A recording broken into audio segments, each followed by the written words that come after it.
जय जय श्री गणेशाय नमः।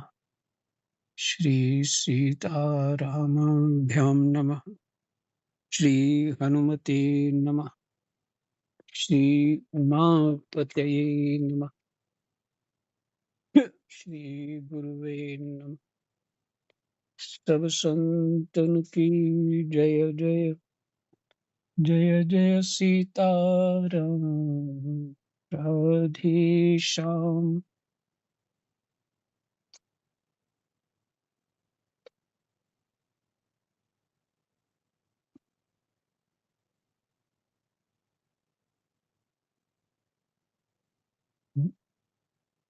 दशम स्कंद 29वां अध्याय और श्लोक नंबर 36। कृष्णाय वासुदेवाय हरये परमात्मने प्रणतः क्लेशनाशाय गोविंदाय नमो नमः। प्यारे कमल नयन, गोपियां कह रही, प्यारे कमल नयन, तुम वनवासियों के प्यारे हो और वे भी तुमसे बहुत प्रेम करते हैं। इससे प्रायः तुम उन्हीं के पास रहते हो। जहां तक कि तुम्हारे जिन चरण कमलों की सेवा का अवसर स्वयं लक्ष्मी जी को भी कभी कभी ही मिलता है, उन्हीं चरणों का स्पर्श हमें प्राप्त हुआ। जिस दिन ये सौभाग्य हमें मिला और तुमने हमें स्वीकार करके आनंदित किया, उसी दिन से हम और किसी के सामने एक क्षण के लिए भी ठहरने में असमर्थ हो गई हैं। पति पुत्रादिकों की सेवा तो दूर रही, हमारे स्वामी जिन लक्ष्मी जी का कृपा कटाक्ष प्राप्त करने के लिए बड़े बड़े देवता तपस्या करते रहते हैं, वही लक्ष्मी जी तुम्हारे वक्षस्थल में बिना किसी की प्रतिद्वंदिता के स्थान प्राप्त कर लेने पर भी अपने सौत तुलसी के साथ तुम्हारे चरणों की रज पाने की अभिलाषा किया करती है।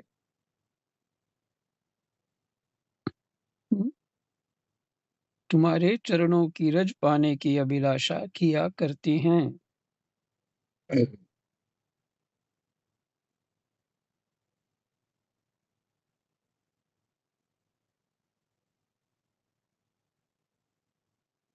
वैसे तो शब्द में ही, हाँ, कहने में ही शब्द आया, सौत शब्द, लेकिन जहाँ दिव्यता होती है वहाँ ये लौकिक भाव तो नहीं होता है। सौत में तो जलन होती है, पर वहाँ ऐसा नहीं।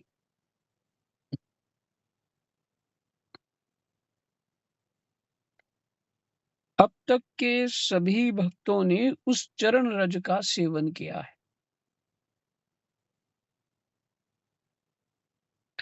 उन्हीं के समान हम भी तुम्हारी उसी चरण रज की शरण में आई हैं। भगवन, अब तक जिसने भी तुम्हारे चरणों की शरण ली, उसके सारे कष्ट तुमने मिटा दिए। अब तुम हम पर कृपा करो। यहाँ शब्द, जब कष्ट मिटाने की बात आती है तो जीव अपनी उस देह बुद्धि में ही रहता है ना, तभी देह बुद्धि को छोड़ नहीं पाया, तो अपनी समस्या, अपनी इच्छाएं, अपने कष्ट, उसी को ही ये कष्ट मान रहे। पर यहाँ ऐसा नहीं।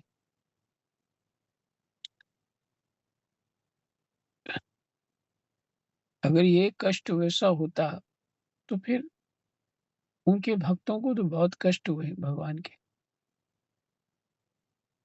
उनकी माता को, पिता को, भाई-बंधुओं को, प्रजा को, उनके भक्तों को, ऋषियों को,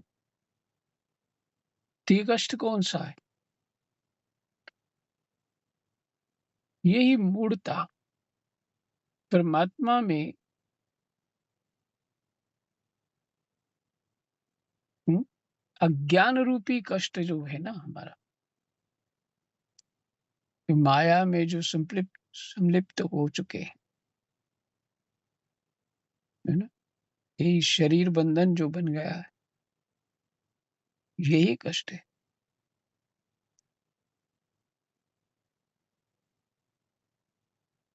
भगवान, अब तक जिसने भी तुम्हारे चरणों की शरण ली, उसके सारे कष्ट तुमने मिटा दिए।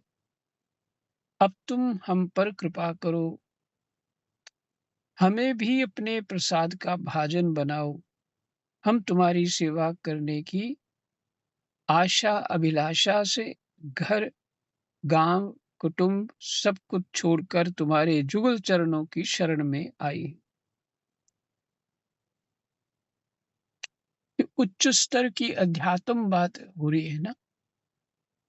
और है कौन जिनकी चर्चा हो रही है?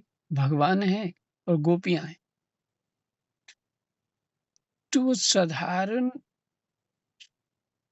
अ, व्यवहार वाली बातें थोड़ी करेंगे। अगर कोई बड़े-बड़े संत आपस में मिलते हैं, बड़े-बड़े साधक मिलते हैं, तो व्यवहार की बात थोड़ी करते हैं। मैंने उनको कभी हाल-चाल पूछते नहीं देखा उनको। हाँ, प्रणाम किया, पास में बैठ गए। फिर बड़े भी हों, तो वो कह रहे, "अच्छा महाराज, कृपा करो।" बस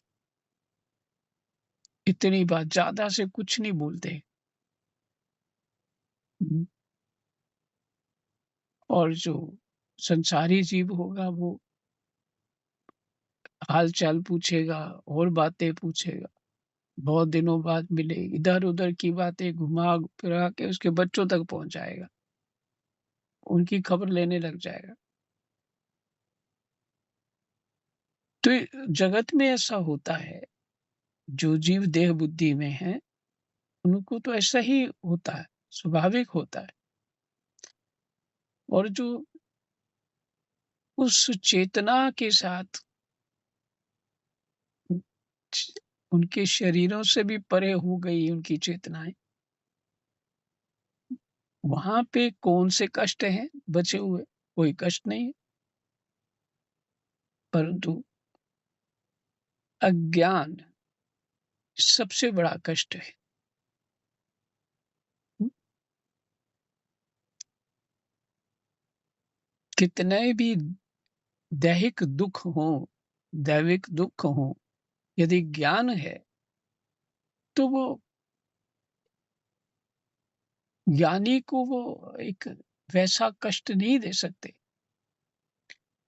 क्योंकि वो एक प्रक्रिया है, दिन होनी है, रात होना है। तो दिन-रात जैसे होती है, ऐसे सुख-दुःख संसार, ये जीवन का फल है, वो होना ही है।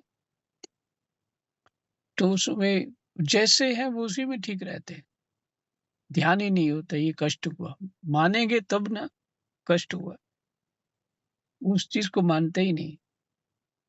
इस शरीर का जो ये प्रकृति के साथ जो शरीर जुड़ा हुआ है, उसमें जो होना सो होता रहे, उसको महत्व नहीं दे रहे। इस कष्ट के लिए मैं ये बताना चाह रहा था।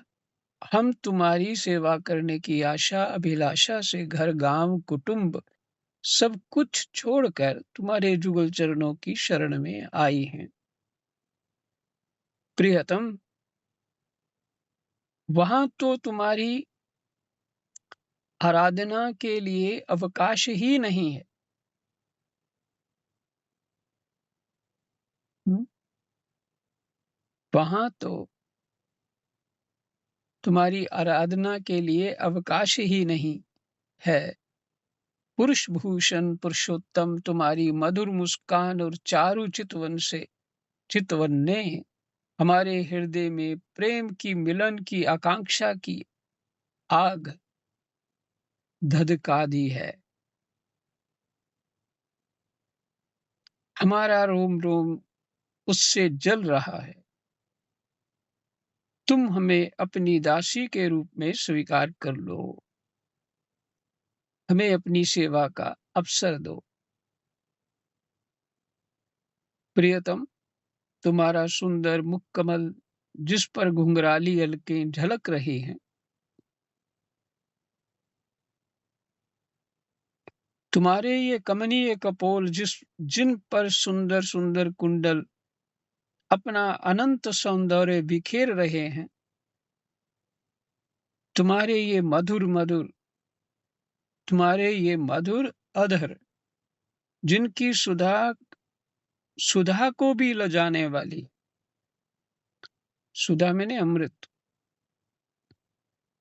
तुम्हारी ये नयन मनोहारी चितवन जो मंद मंद मुस्कान से उल्लसित हो रही है, तुम्हारी ये दोनों भुजाएं जो शरणागत को अभयदान देने में अत्यंत उदार हैं, और तुम्हारा यह वक्षस्थल जो लक्ष्मी जी का सौंदर्य की एकमात्र देवी का नित्य क्रीड़ा स्थल है। देखकर हम सब तुम्हारी राम देखकर हम सब तुम्हारी दासी हो गई हैं। प्यारे श्याम सुंदर, तीनों लोकों में भी और ऐसी कौन सी स्त्री है जो मधुर मधुर पद और आरोह अवरोह क्रम से विविध प्रकार की मूर्छनाओं से युक्त तुम्हारी वंशी की तान सुनकर तथा इस त्रिलोक सुंदर मोहिनी मूर्ति को जो अपने एक बूंद सौंदर्य से त्रिलोकी को सौंदर्य का दान करती है। माने संसार में जो सुंदरता है वो एक बूंद है, और तुम्हारी सुंदरता अपार है, ये भाव है।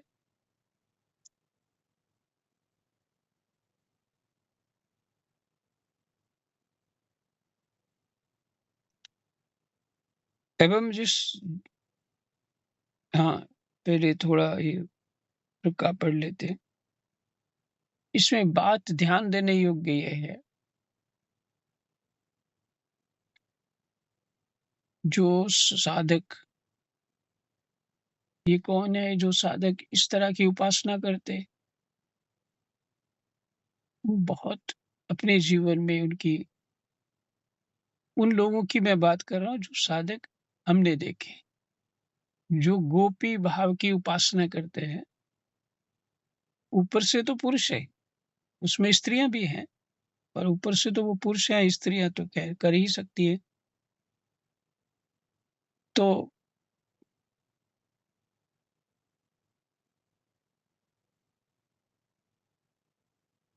पुरुष के अंदर ऐसी कोई कामना ही नहीं उठेगी,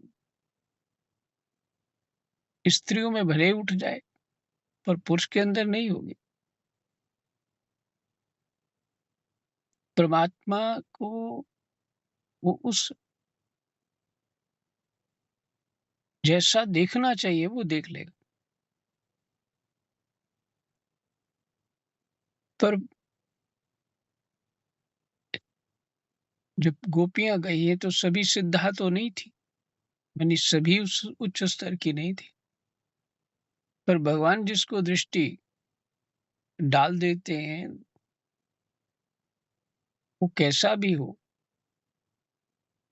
उसको अपने जैसा बना देते हैं।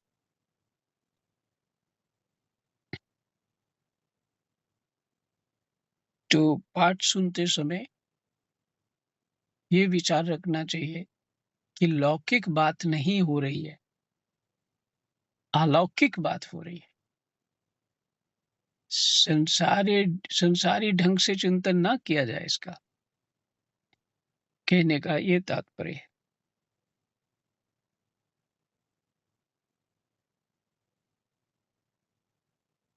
क्योंकि पहले ही आपको सुनाया, गोस्वामी जी कहते हैं, जहाँ जहाँ काम तहाँ राम नहीं, जहाँ राम तहाँ काम, तुलसी कबहु न रह सके, रवि रजनी इक ठाम। जहाँ सूर्य होता है वहाँ रात्रि नहीं हो सकती। हम्म, और जहाँ भगवान होते हैं, हम्म, उस संसार का प्रपंच जो है, काम, वो नहीं होता। जैसे सूर्य और रात एक जगह नहीं हो सकते।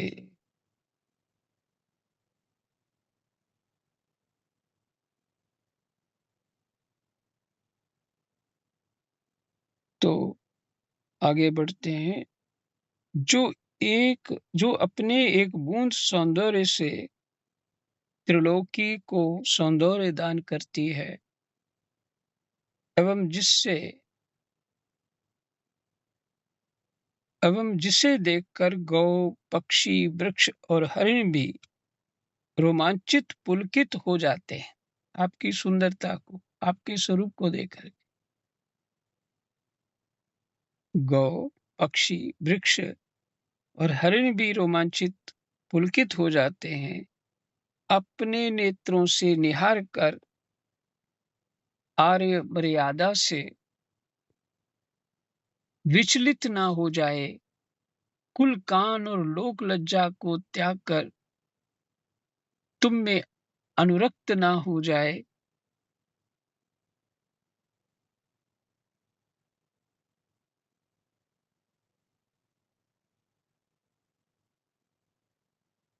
हमसे ये बात छिपी नहीं है। दूसरा श्लोक है ये। पर इसका भावार्थ फिर से पीछे पढ़ना पड़ेगा श्लोक। ये 30वां श्लोक है, नहीं 40वां।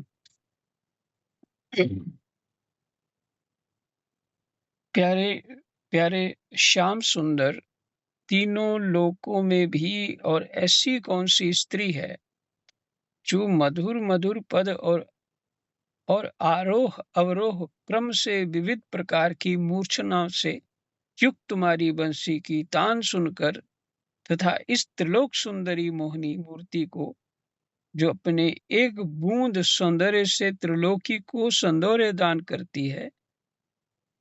हैं? तात्पर्य ये है इसका कि ऐसी कौन सी स्त्री हो सकती है, जब तुम बंसी बजाते हो तो उसकी मधुर तान होती है, और आरोह अवरोह, और उसकी आवाज कभी ऊंची होती, कभी धीरे होती है, और फिर विविध प्रकार की मूर्छनाएं, जिसे आवाज को घुमा देना, उंगलियां दबाते हैं तो अलग अलग बातें निकलती है, तो मूर्छनाएं युक्त तुम्हारी वंशी की, ऐसी युक्त तुम्हारी वंशी की तान सुनकर तथा इस त्रिलोक सुंदर मोहिनी मूर्ति को, तुम्हारी जो त्रिलोक सुंदर मोहिनी मूर्ति है, माने त्रिलोकी में कोई नहीं, जो अपने एक बूंद सौंदर्य से त्रिलोकी का सौंदर्य का दान करती है। जितनी भी सुंदरता है, चाहे प्रकृति की है, चाहे जीवों में है, वो परमात्मा की सौंदर्यता की एक बूंद है।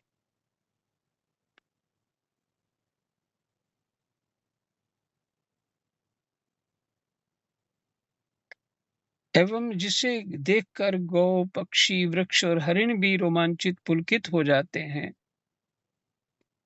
अपने अपने नेत्रों से निहार कर आर्य मर्यादा से विचलित ना हो जाए।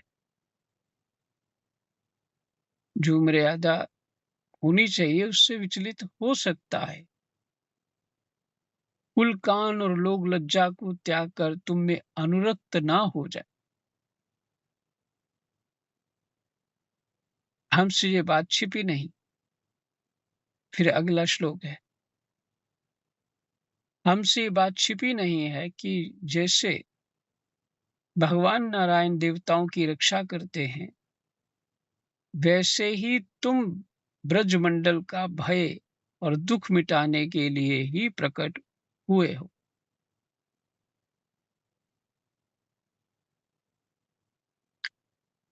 और ये भी स्पष्ट ही है कि दीन दुखियों पर तुम्हारा बड़ा प्रेम, बड़ी कृपा है। प्रियतम, हम भी बड़ी दुखनी हैं। तुम्हारे मिलन की आकांक्षा की आग से हमारा वक्षस्थल जल रहा है। तुम अपनी इन दासियों के वक्षस्थल और सिर पर अपने कोमल चरण कमल, कोमल कर कमल रखकर इन्हें अपना लो, हमें जीवन दान दो। श्री सुखदेव जी कहते हैं, परीक्षित, भगवान श्री कृष्ण सनकादि योगियों और शिव आदि योगेश्वरों के भी ईश्वर हैं। जब उन्होंने गोपियों की व्यथा और व्याकुलता से भरी वाणी सुनी, तब उनका हृदय दया से भर गया। और यद्यपि वे आत्माराम हैं, अपने आप में ही रमन करते हैं, उन्हें अपने अतिरिक्त और किसी भी बाह्य वस्तु की अपेक्षा नहीं है। फिर भी उन्होंने हंसकर उनके साथ क्रीड़ा प्रारंभ की। भगवान श्री कृष्ण ने अपनी भावभंगी और चेष्टाएं गोपियों के अनुकूल कर दी, जो उन्होंने कहा था। गोपियों ने जो कहा था उसके अनुकूल कर दी। फिर भी वे अपने स्वरूप में ज्यों के त्यों एक रस स्थित थे।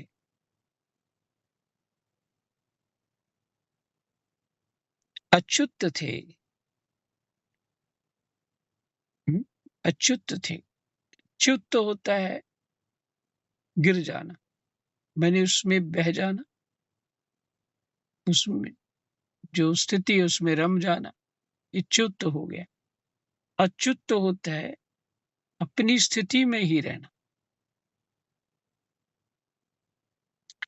ज्यों के त्यों एक रस स्थित थे, अच्युत थे। जब वे खुलकर हंसते, तब उनके उज्जवल उज्जवल दांत कुंदकली के समान जान पड़ते थे। उनकी प्रेम भरी चितवन से और उनके दर्शन के आनंद से गोपियों का मुख कमल प्रफुल्लित हो गया। वे उन्हें चारों ओर से घेर कर खड़ी हो गईं। उस समय श्री कृष्ण की ऐसी शोभा हुई, मानो अपनी पत्नी तारिकाओं से घिरे हुए चंद्रमा ही हों।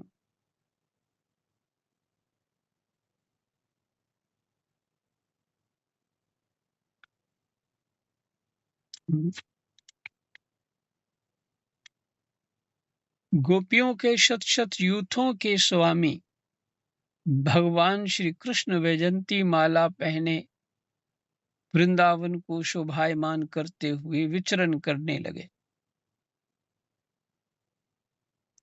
कभी गोपियां अपने प्रीतम श्री कृष्ण के गुण और लीलाओं का गान करती, तो कभी श्री कृष्ण गोपियों के प्रेम और सौंदर्य के गीत गाने लगते। हम्म, फिर से, कभी गोपियां अपने प्रियतम श्री कृष्ण के गुण और लीलाओं का गान करती, तो कभी श्री कृष्ण गोपियों के प्रेम और सौंदर्य के गीत गाने लगते। इसके बाद भगवान श्री कृष्ण ने गोपियों के साथ जमुना जी के पावन पुलिन पर, जो कपूर के समान चमकीली भालू से जगमगा रहा था, पदार्पण किया। वहां पहुंचे। ऐसी जो रेत थी वहां जमुना किनारे, यह जमुना जी की तरल तरंगों के स्पर्श से शीतल और कुमुदनी की सहज सुगंध से सुवासित वायु के द्वारा सेवित हो रहा था। वो जगह ऐसी लग रही थी जो इन्होंने वर्णन किया। जमुना जी की तरल तरंगे स्पर्श से, उसका जो हवा था, तरंगों के स्पर्श से शीतल और कुमुदनी की सहज सुगंध से सुवासित वायु के द्वारा सेवित हो रहा था। उस आनंदप्रद पुलिन पर भगवान ने गोपियों के साथ क्रीड़ा की, अर्थात वो जमुना किनारा था और कमलियां खिली हुई थी। रात्रि का समय था। कुछ कमलियां रात को खिलती हैं और कमल जो है दिन को खिलते, ऐसा कुछ है।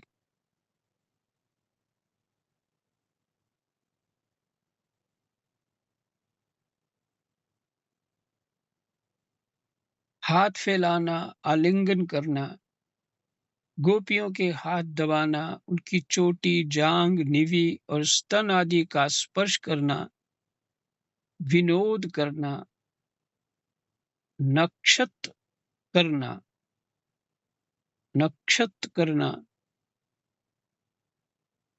विनोदपूर्ण चितवन से देखना और मुस्काना, इन क्रियाओं के द्वारा गोपियों के दिव्य कामरस को, प्रेमोज्वल प्रेम भाव को उत्तेजित करते हुए भगवान श्री कृष्ण उन्हें क्रीड़ा द्वारा आनंदित करने लगे। उदार शिरोमणि सर्वव्यापक भगवान श्री कृष्ण ने जब इस प्रकार गोपियों का सम्मान किया, तब गोपियों के मन में ऐसा भाव आया कि संसार की समस्त स्त्रियों में हम ही सर्वश्रेष्ठ हैं, हमारे समान और कोई नहीं है।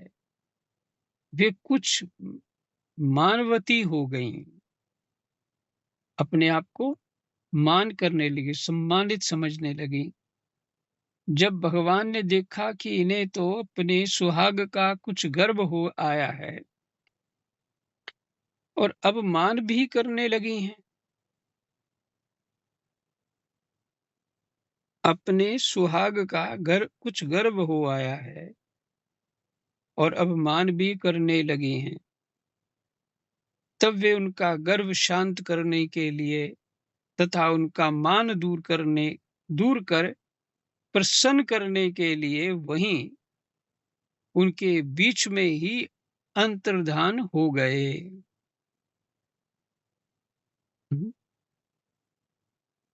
भगवान अदृश्य हो गए। कारण क्या है कि लौकिक जो ये भाव वहां पहुंच गए ना, मान करना अपने आप को कि हम जी स्पेशल हैं, और वे उस जीव को फिर दिव्य रस कहाँ मिलेगा, क्योंकि वो निर्मल होता है जीव पूरी तरह से अंतःकरण से, तभी उसका सुखास्वादन होता है या सही भाव रख सकता है। मान हुआ तो फिर आपस में झगड़ा भी होगा। तो सबसे पहले भगवान मान दूर करते और उनका गर्व जो है उसको भी शांत करते। कैसे? अदृश्य हो गए। वहां कोई लीला नहीं दिख रही अब। तो अब स्थिति यह है कि उन 29वां अध्याय पूरा हो गया है और यहीं विश्राम करेंगे। समय भी हो गया है और दूसरा 30वां अध्याय प्रसंग है श्री कृष्ण के विरह में गोपियों की दशा। अब उनका प्रेम भाव किन किन वृत्तियों से प्रकट होगा, इस शाम को देखेंगे। जय जय सीताराम। राधे श्याम। कृष्णाय वासुदेवाय हरे परमात्मने प्रणत क्लेशनाशाय गोविन्दाय